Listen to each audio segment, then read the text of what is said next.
Hello, it's the You Never Know Matt Show. Welcome.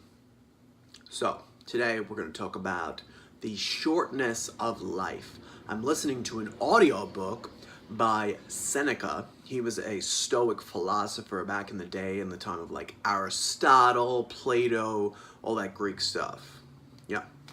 So, his basic thesis in the book is that life is not necessarily that short, but what it is that we waste a lot of time in our lives doing things that aren't what you might call time well spent. And then as it is, when we get to time when we are at the end of our life, we would exchange everything we have, all the possessions that we've worked so hard to get, for a little bit more time to have leisure or to enjoy our family or to enjoy the people we love.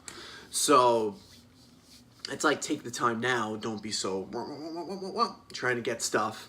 So it's like, yeah, let's say I found out tomorrow that I could either have, let's say 30, let's say 40 years to live, or I could have a week, right? But if I choose to live for a week, I can have $1 billion. But if I choose to live the 40 years, I can keep what I have. That wasn't exactly the way I wanted to say it. Okay, let me try that again. Being that this is the practice of me being able to explain things better, to make it more interesting, fun to watch, dancing, doing it.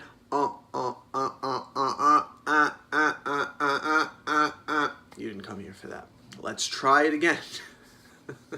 So if you could choose between having a week to live with $1 million or having another, let's say for me, it would be probably about 40 years to live, just barring some unfortunate unseen thing.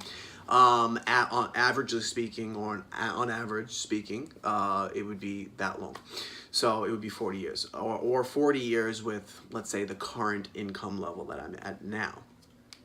Of course, I would choose to have the time, but we live as if possessions and experience and certain kinds of experiences, maybe like eating certain kinds of food or going to certain kinds of restaurants, or vacations, great, that's fine, besides the point, right? So we obviously would choose to have the time with and make the best of that time. So I guess a good practice for us to ask ourselves, a good question, right? This is kind of like where it becomes actionable. We can ask ourselves, what is time well spent for me?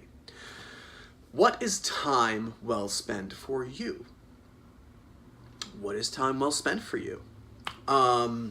What is time well spent for you?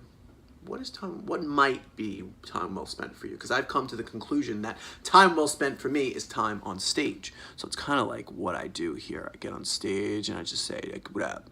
Yeah. Whoa, that was extreme. I'll make sure that I shave my whole face. All right. Well, that's it. So I guess, what is time well spent for you, and what might be time well spent for you, so you can get more ideas. What are a couple of things that are time well spent for you? Maybe look with family, hanging out. And then when we figure that out, we can move to make more of that be our experience, rather than trying to get